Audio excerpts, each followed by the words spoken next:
Assalamualaikum warahmatullahi wabarakatuh. Alamin, wassalatu wa taslim ala sayyidina Muhammad wa ala alihi wa ashabihi man sara ala nahjihi ila yaumil la raiba fihi, amma ba'd. Ta'ala fi muhkam tanzilih ba'da a'udzu billahi minasyaitonir rajim. Bismillahirrahmanirrahim. هو أقسط عند الله فإن لم تعلموا آباءهم فإخوانكم في الدين ومواليكم وليسوا فيما أخطأتم به ولكن ما تعمدت قلوبكم وكان الله غفورا رحيما. Anak-anak angkat kamu dalam kalangan kamu itu dengan berbengkan kepada bapa-bapa mereka sendiri. Cara itulah yang lebih adil sisi Allah Subhanahu wa taala. Dalam pada itu, jika kamu tidak mengetahui fa in lam ta'lam aba'akum, bapa-bapa mereka, maka panggillah mereka sebagai saudara kamu yang seagama dan sebagai maula, yakni sebagai teman-teman pelindung kamu, dan kamu pula tidak dikira berdosa di dalam perkara yang telah kamu tersilap melakukannya, tetapi dikira berdosa sekiranya disengajakan oleh hati ketika kamu melakukan, dan sesungguhnya Allah Subhanahu wa taala adalah Zat yang Maha Pengampun lagi Maha Mengasihani.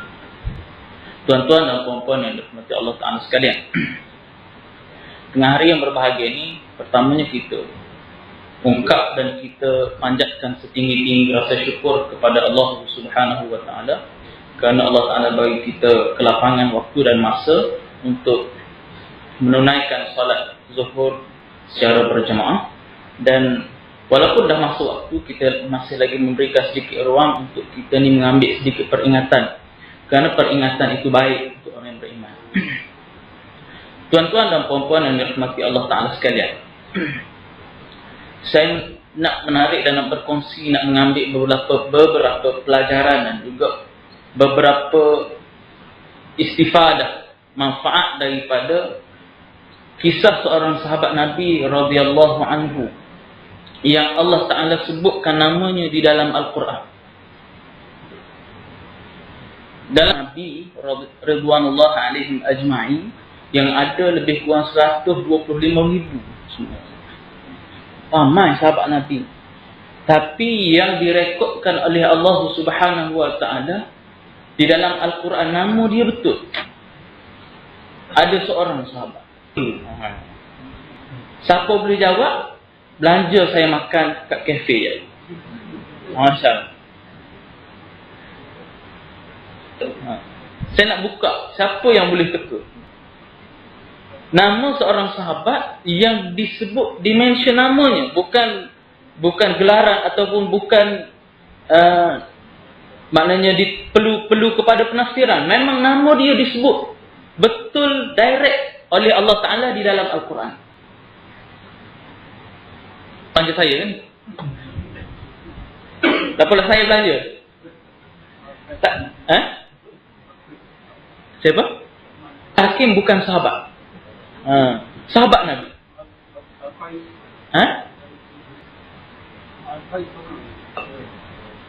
Ada jawapan lain? Al-Qais. Bila berapa?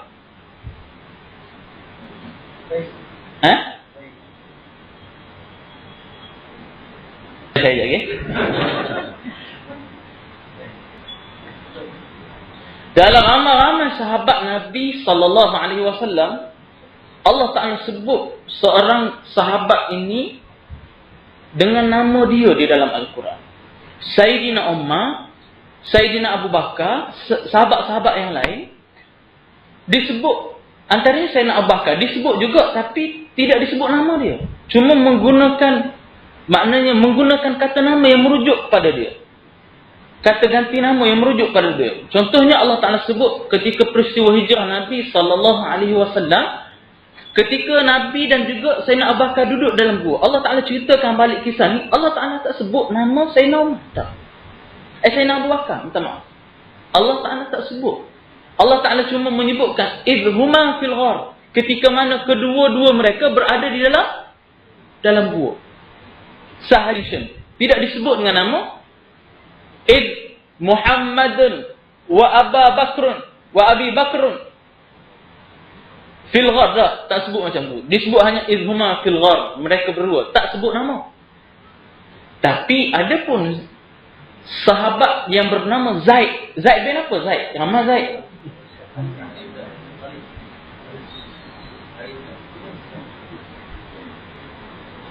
Tuan? Talian hayat?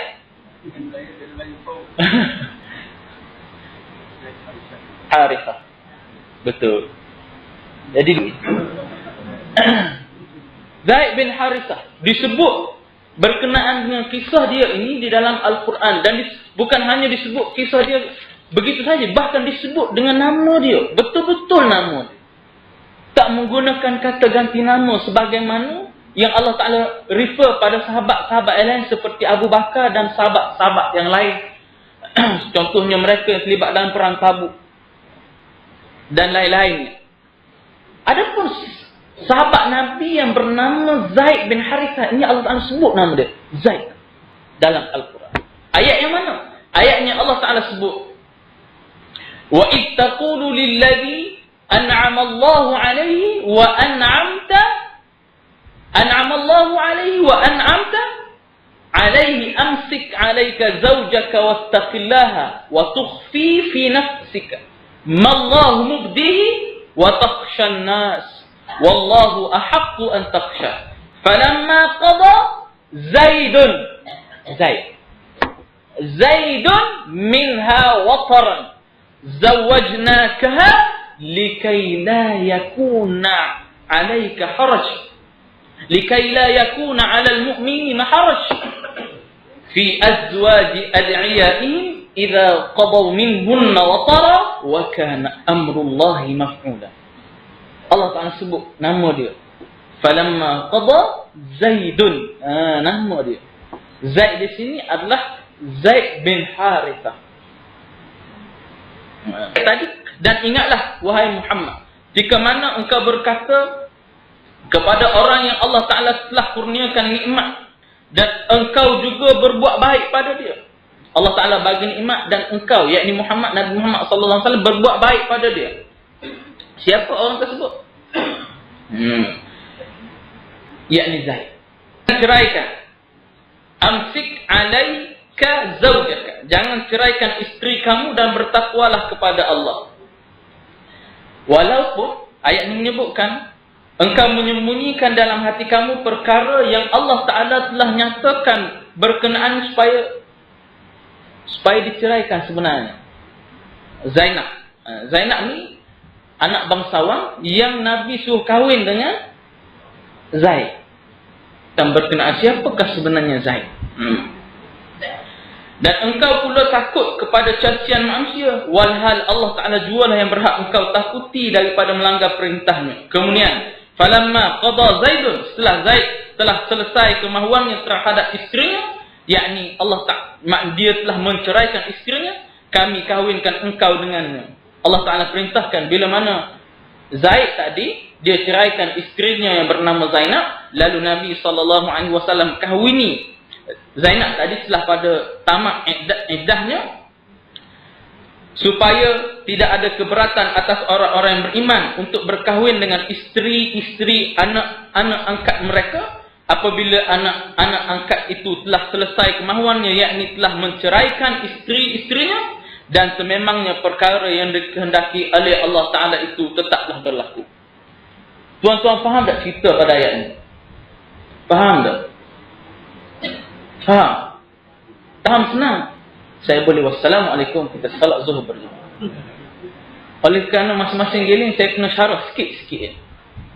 Cerita panjang pasal Zaid ni. Tuan-tuan dan puan-puan yang dirahmati oleh Allah Ta'ala sekalian, manusia yang bernama Zaid bin Harithah ini adalah di antara manusia yang special di sisi Allah Subhanahu Wa Ta'ala, diuji daripada kecil lagi. Tuan-tuan, Zaid adalah anak kepada seorang yang bernama Harithah. Sebab tu nama dia Zaid bin Harithah. Sebagaimana saya, nama Muhammad Rashidi bin Abdul Hamid. Saya adalah anak kepada Abdul Hamid, bukannya anak kepada Haji Osman. Tak. Kalau ada orang menyebut saya anak pada Haji Osman, ia adalah merupakan fitnah pada saya. Saya akan buat saman. Saya akan filekan saman pada tuan-tuan. Zaid adalah merupakan anak pada Harithah. Dan ibunya bernama Su'da. Su'da ni maksudnya orang yang bahagia. Sa'adah fahuwa Su'da. Ibu dia nama Su'da. Ibu dia ni daripada keturunan Bani Ma'an. Zaid bin Harithah. Kita kenal sahabat. Saya nak ambil berapa poin. Saya nak ringkaskan, saya nak ambil berapa poin yang menarik untuk kita jadikan amalan dalam kehidupan kita. Tuan-tuan dan puan-puan rahmati oleh Allah Ta'ala sekalian.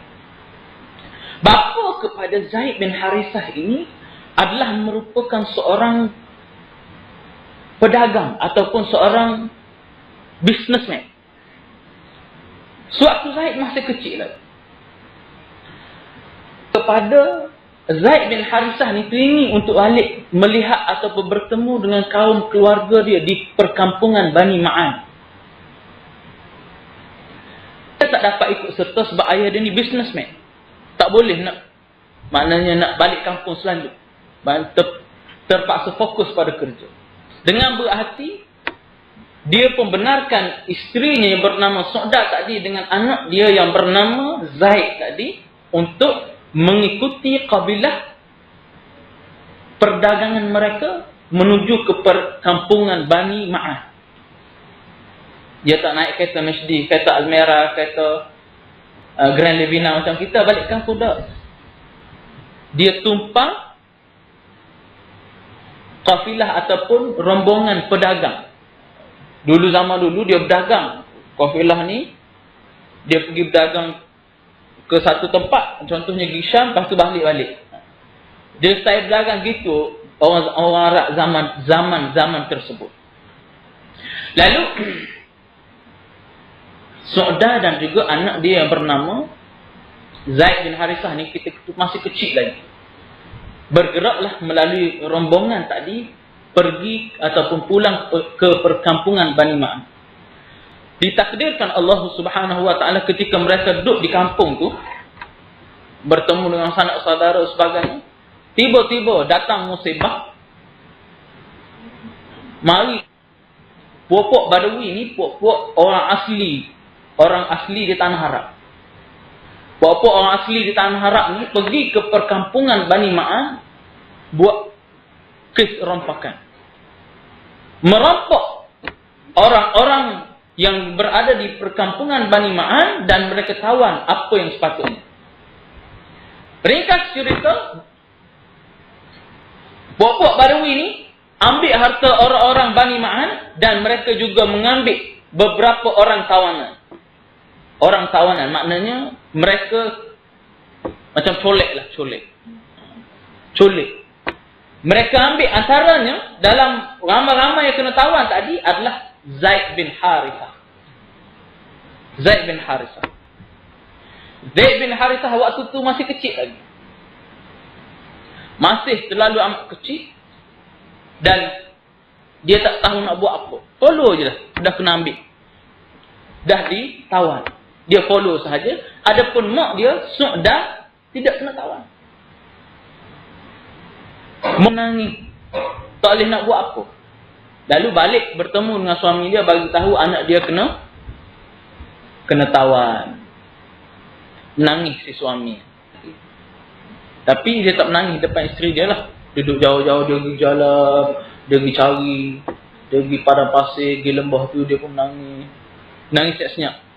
Orang lelaki, kalau perempuan tengok rumah tak menangis depan kita, tak apa tuan-tuan. Biar dia menangis.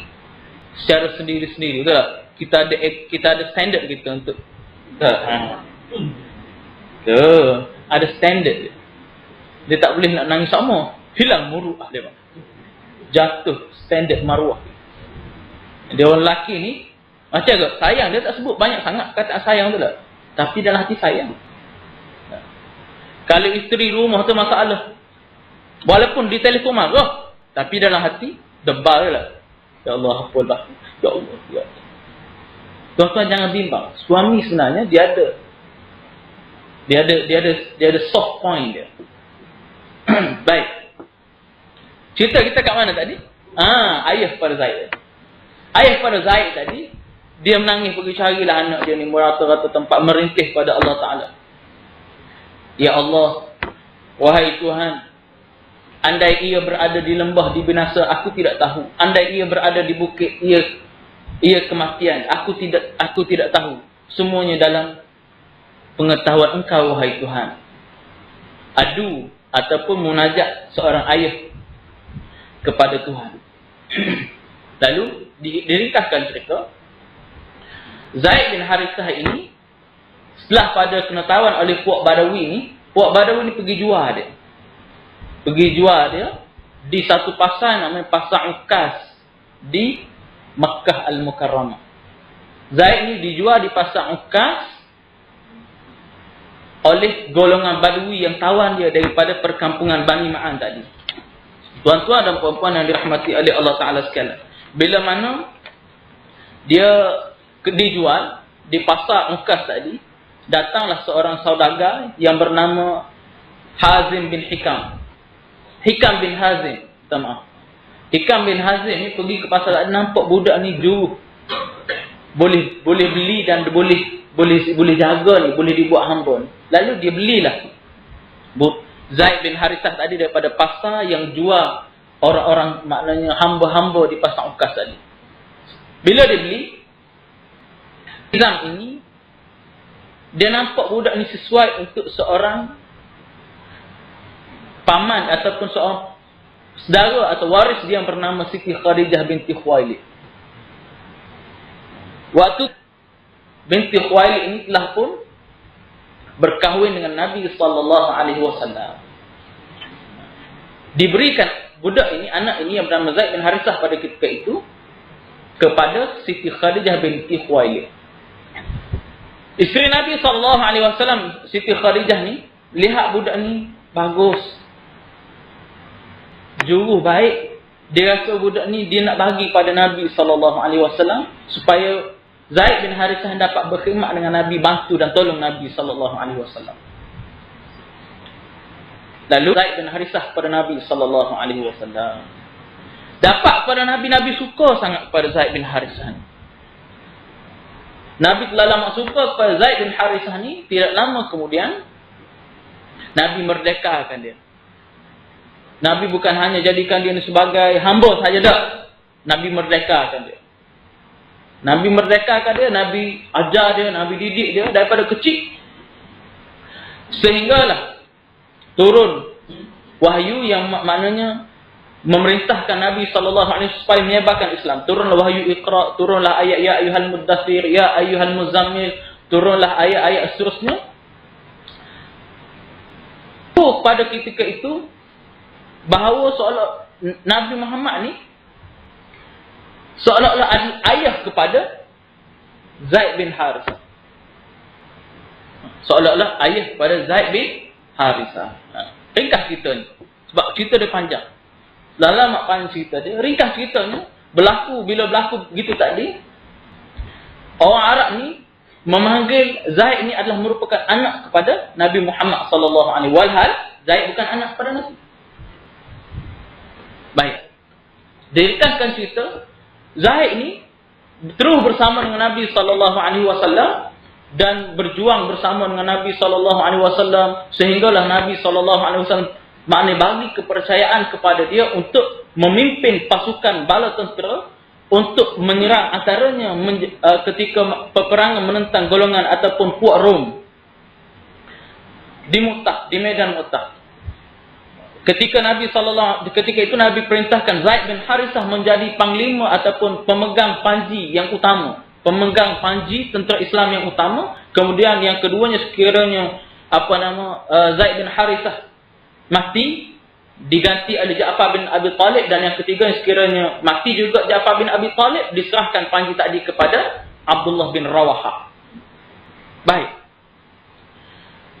Mencari di mana kelebihan Zaid bin Harithah sehingga begitu sekali dipercayai oleh Nabi SAW, dan sehingga Allah Ta'ala sebutkan namanya secara spesifik di dalam Al-Quran yang menunjukkan bahawa Zaid ini adalah manusia yang mulia.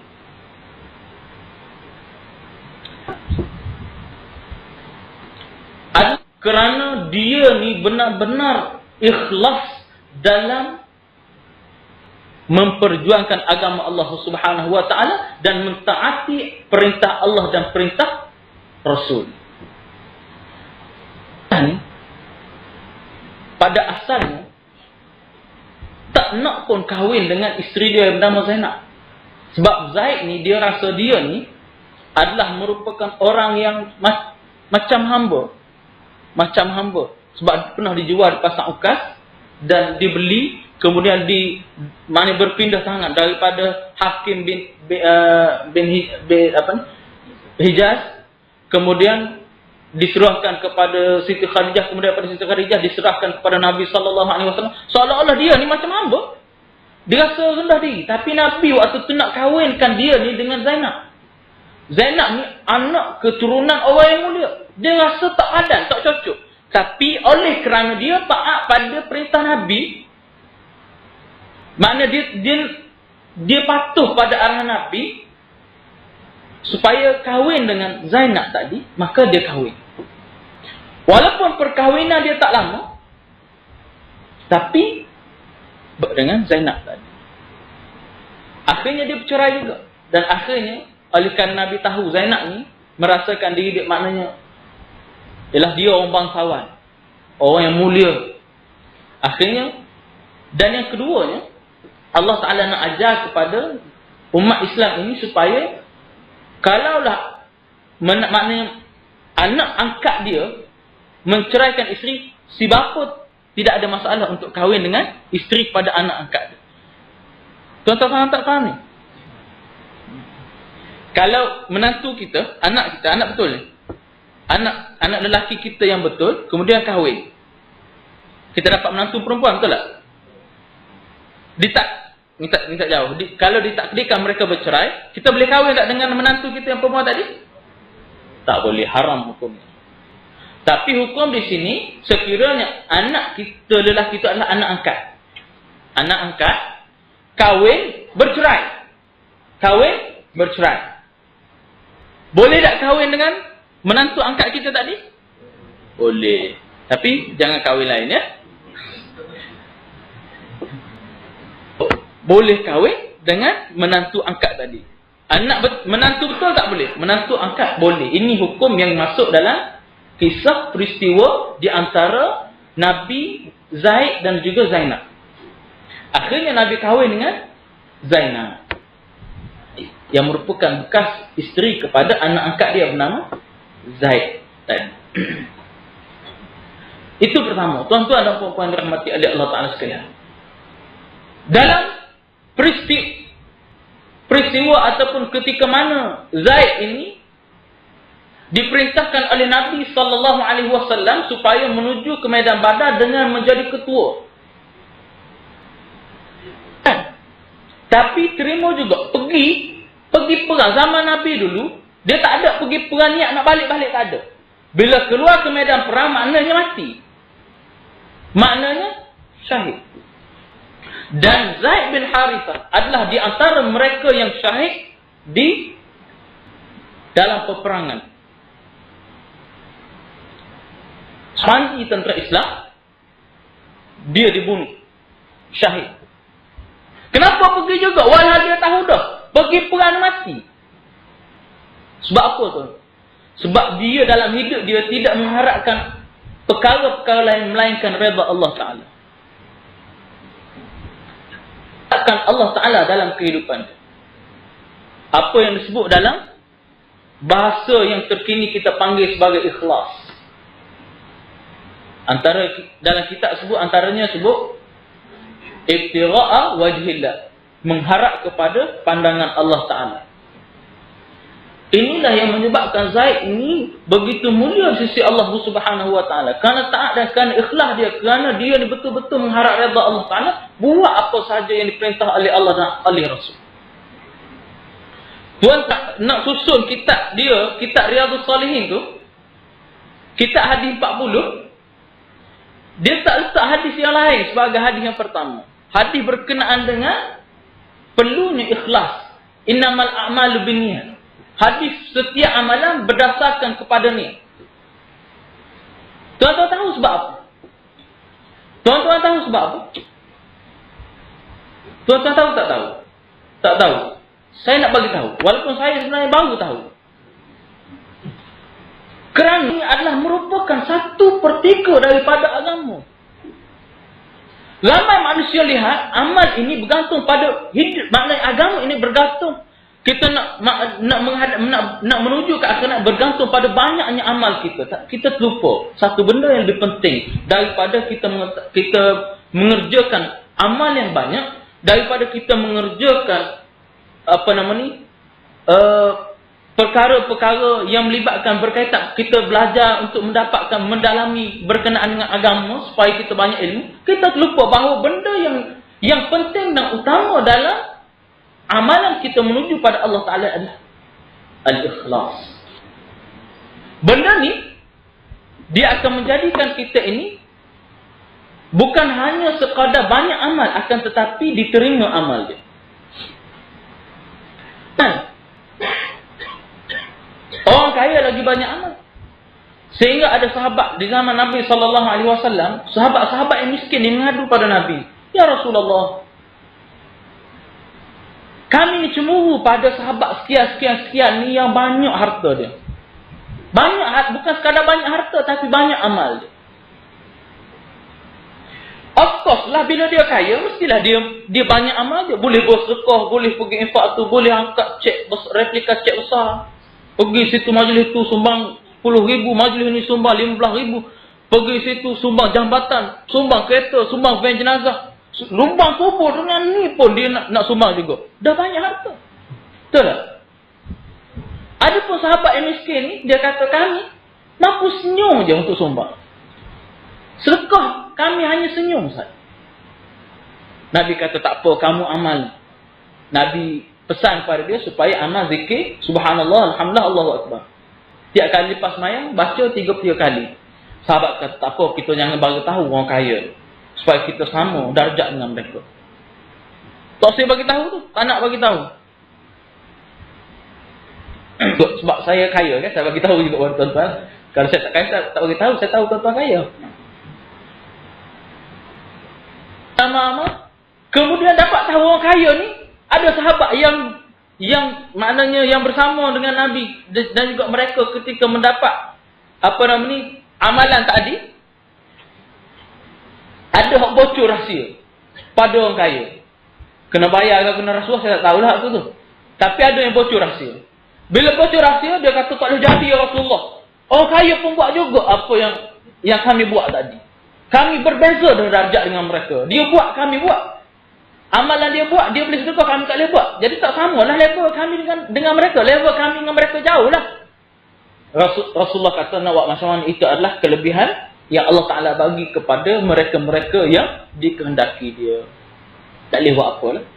Sahabat ni tadi. Puan rahmati Allah Ta'ala sekalian. Bukan. Tapi pada ikhlas kita kepada Allah Subhanahu wa Ta'ala. Banyak amal. Bagus. Semayang. Qiyamul Lail. Siap iklan lagi. Qiyamul Lail. Saya tampal. Saya punya puasa Isnin Khamis tampal. Oh bagus, banyak amal. Sedekah saya surau JKR biasanya saya masukkan 1,000 je sebulan daripada gaji saya. Surah kat rumah saya 1,000 je sebulan. Banyak amal. Sedekah ni banyak amal. Tapi tak ada ikhlas. Diterima tak di sisi Allah Ta'ala? Tidak, tuan-tuan. Kita tidak diterima tanpa ikhlas. Banyaknya amal tidak diterima tanpa ikhlas. Tuan-tuan, pernah dengar seorang budak nama, saya baru baca buku dia. Isteri saya beli buku. Saya terbaca buku. Seorang budak nama Ammar bin Ahmad Azam. Tuan-tuan kenal? Kenal ya? Azam, saya diingat budak ni biasa ya. Oleh juga. Saya oleh kerana buku tu isteri saya beli. Saya tak berapa minat sangat buku bahasa Melayu ni. Sebab saya baca artikel pun in English or either in English or Arabic. This is my lifestyle, Syehwa. Tapi isteri saya ni beli buku ni. Buku dalam bahasa Melayu pasal Ammar bin Ahmad Azam. Saya pun Oleh kerana isteri saya bagi saya baca. Tak habis lagi baca. Aku bab pasal ni saya rasa menarik. Menarik, saya baca. Dan di antara benda yang dalam konklusi saya baca berkenaan keseluruhan kisah tu, sebahagian kisah yang saya baca berkenaan dengan budak yang nama Ammar bin Amr Azam, kunci dikenali selepas pada mati dia adalah ikhlas. Kunci dia dikenali setelah pada dia ni wafat, dia ni meninggal, adalah ikhlas. Ikhlas dia. Tak ada jawatan apa pun. Harta pun. Tapi dikenali. Kenapa kematian dia waktu di Turki, dia mati di Turki, dilanggar oleh ambulans, betul tak? Allah Ta'ala muliakan selepas pada mati dia ni, dapat dimakamkan di satu makam tempat pembesar-pembesar di Istanbul. Tempat makam Salahuddin Al-Ayyubi yang pernah pergi ke Istanbul untuk membuka kota Istanbul. Dia tak berjaya tapi dimakamkan di sana. Yang berjaya buka kota Istanbul ataupun waktu itu namanya Konstantinopel, Sultan Muhammad Al-Fatih. Dia bersama dengan Sultan Salahuddin Al-Ayyubi. Salahuddin Al-Ayyubi ni di antara sahabat Nabi. Dapat dimakamkan di situ. Orang tertanya-tanya, di manakah kehebatan budak ini? Sehingga ulama Turki pun tanya kehebatan, apa hebat budak ini? Mereka-mereka yang berdampingan dengan dia menyebut bahawa budak ini, di antara kunci kehebatan dia adalah ikhlas. Ikhlas. Saya baca buku dia, banyak benda saya baca. Saya baca banyak benda saya baca. Rupanya kunci dia tak lari daripada keikhlasan dia di zaman maknanya di zaman hayat dia. Besarnya ikhlas dia, tuan-tuan. Mengharap maknanya berbangga walaupun ayah dia presiden pada satu persatuan, Presiden Abim tak silap saya. Ayah dia tidak dikenali dengan sebab presiden tadi, dikenali dengan sebab dia hebat, ada ikhlas pada budak. Ikhlas lah. Walaupun manusia tak ambil tahu pun pasal dia dapat bangun sembahyang tengah malam. Maknanya kalau sebut budak nama Ahmad Aman, suhu, maknanya masyhur, orang yang suka menolong manusia dan buat kerja, dia tak akan buat kerja sambil lewa. Kerana ikhlas dia akan buat kerja sungguh-sungguh. Walaupun dia hanya tolong orang.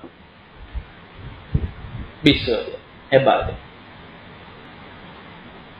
Dimuliakan. Dapat dimakamkan bersama dengan sahabat Nabi SAW di Istanbul. Saya cemburu lepas baca kisah dia. Hebat dia, subhanallah.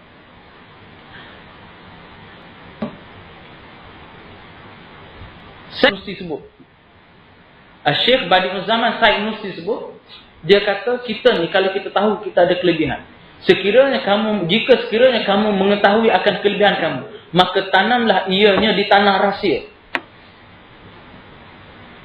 Badi'uz Zaman Said Nursi di antara ulama besar di Turki yang mempengaruhi cara pemikiran, pola pemikiran pada budak bernama Ahmad Ammar tadi. Dia menanamkan kepada budak-budak muda dia supaya ikhlas pada Allah Ta'ala. Dia mengungkapkan satu kalimah yang menarik. Jika sekiranya kamu mengetahui akan kelebihan di dalam diri kamu, maka tanamlah ianya di tanah rahsia. Dapat berkembang dia. Sekiranya kita tahu akan kelebihan diri kita pada menyumbang, contohnya, maka tanamlah kelebihan kita tadi yang suka menyumbang tadi di tanah rahsia. Supaya apa? Supaya ikhlas nak menyumbang tadi akan subur berkembang dia. Ini kata Badi'uz Zaman Said Nursi, ulama yang membangunkan, yang menyelamatkan orang Turki daripada pemikiran sekular selepas pada kejatuhan Turki Osmaniyah pada tahun 1924. Badi'uz Zaman Said Nursi ini nak ubah orang Turki daripada sekular ni melalui ilmu agama. Dan muda Turki ini dengan ikhlas. Dia berjaya, legasi dia sampai sekarang. Badi'uz Zaman Said Nursi ini sampai sekarang dia berjaya mewujudkan pemuda-pemuda yang hebat di Turki. Kalau di Turki ramai pemuda dia yang hafal Quran. Kita pula jangan pelik kalau kita jumpa pemuda-pemuda di negara kita ni yang ramai tak erti baca Quran. Beza tak? Beza. Kalau kita pergi Turki, jumpa ramai pemuda-pemuda dia hafal Quran. Hasil daripada tarbiyah. Dia didik ikhlas. Sampai boleh hafal Quran, pemuda-pemuda dia. Adapun negara kita jangan pelik kalau jumpa pemuda-pemuda yang bukan setakat tak hafal Quran tapi tak boleh baca Quran.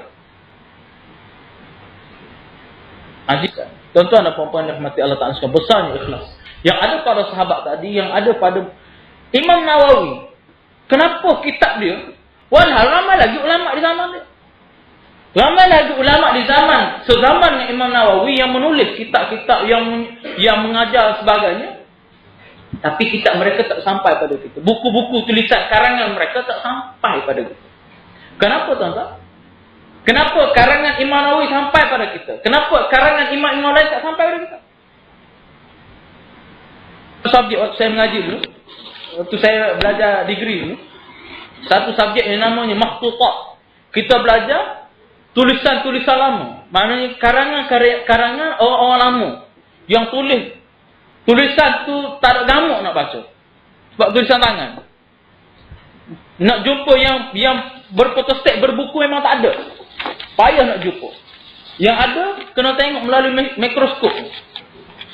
Betul, saya mengaji. Tengok mikroskop. Nak baca buku, karangan ulama-ulama lama, guna mikroskop. Mikroskop, dia ada mikroskop yang untuk tujuan baca makhtutat ni. Tulisan-tulisan lama. Kena baca. Dia tulisan lama tu dia datang dalam macam kad gini. Kita masuk dalam mesin tu baca. Sejarah. Nak boleh baca habis muka tu, sengit. Semaya lepas tu pergi main gitu. Habis buku pergi semaya. Alhamdulillah. Berapa tak baca tadi, baca makhtutat. Tak sampai pada kita buku mereka. Adapun karangan Imam Nawawi sampai pada kita boleh baca dengan buku. Bahkan ada yang terjemah sebagainya. Saya pernah sampai di kubur Imam Nawawi tuan-tuan. Di Nawa. Nawa ni di satu tempat di Syam. Dia panggil pinggir bandar Damsyik. Subhanallah, kubur dia tak ada lah orang puja, tak ada orang puja. Tapi ramai yang pergi doa, pergi semayang ambil keberkatan. Saya pergi doa aja untuk Imam Nawawi. Tuan-tuan, Allah Ta'ala, mungkin Allah Ta'ala nak tunjukkan di antara kelebihan Imam Nawawi, tuan-tuan. 145 dah. Tumbuhan di atas pusara atau kubur Imam Nawawi. Pokok tu tak ada daun. Tak ada daun tapi tak mati. Lama dah pokok. Yang hebatnya di pokok tadi, dia ada ranting, banyak sangat ranting. Tapi di setiap ranting tu, di pokok tersebut, tiap-tiap bahagian ada tulisan Allah Muhammad, Allah Muhammad, Allah Muhammad, Allah Muhammad, Allah Muhammad. Subhanallah. Pokok tadi ada tulisan Allah Muhammad. Tulisan Allah Muhammad. Pergi kubur tak raya haji pun? Tak pergi Pergi 9 lembu Biasa kubur-kubur kita orang Melayu di Malaysia ni, dia akan tanam bunga melur, pokok bunga apa lagi? Pokok-pokok bunga pun. Tak ada tulisan Allah Muhammad. Tak ada. Tapi saya pergi ke kubur Imam Nawawi ni, ada pokok. Dah pokok tu besar tuan-tuan. Besar, rendang sangat. Dalam dia buat macam rumah kecil gitu. Masuk je dalam tu, redupnya, walaupun pagi tu panas mataharinya boleh tahan juga, tapi redup, tenang, nyaman dalam suasana kubur dia. Bukan nak puja dia, saya tak puja dia. Tapi mungkin ini adalah merupakan karamah yang Allah Ta'ala bagi pada dia. Pokok dia ada tulisan Allah Muhammad. Subhanallah. Kerana ikhlasnya dia dalam menyebarkan ilmu agama. Menulis pun ikhlas kerana Allah. Tulisan dia, walaupun dia ni zaman beratus tahun yang lalu, sampai pada kita tulisan dia, dan diajar dan juga terus tersebar di zaman kita pada hari ini. Begitu Imam Bukhari. Ikhlas dia. Tiap-tiap kali Imam Bukhari nak tulis, nak salih hadis. Imam Al-Bukhari ni, dia tak main tulis je. Oh, jumpa hadis tulis. Jumpa hadis tulis. Tak. Tiap-tiap satu hadis, dia kumpulkan semua hadis. Tiap-tiap satu hadis sebelum pada dia tulis dalam buku dia. Dia tulis dalam kitab Sahih Imam Al-Bukhari tu. Tiap-tiap satu hadis dia nak tulis, dia semayang dulu 2 rakaat. Bayangkan dalam kitab Sahih Imam Bukhari tu ada lebih kurang 3,000 lebih hadis. Tiap satu hadis dia semayang sunat 2 rakaat. Hak yang maknanya tercatat dalam kitab tu, yang dia sebelum pada dia tulis dia nak semayang berapa ribu hadis yang dia hafal tu, belum pada dia tulis semua, dia semayang 2 rakaat. Kita 2 rakaat selepas zuhur pun, ya Allah, nasib baik ya aku semayang zuhur tadi.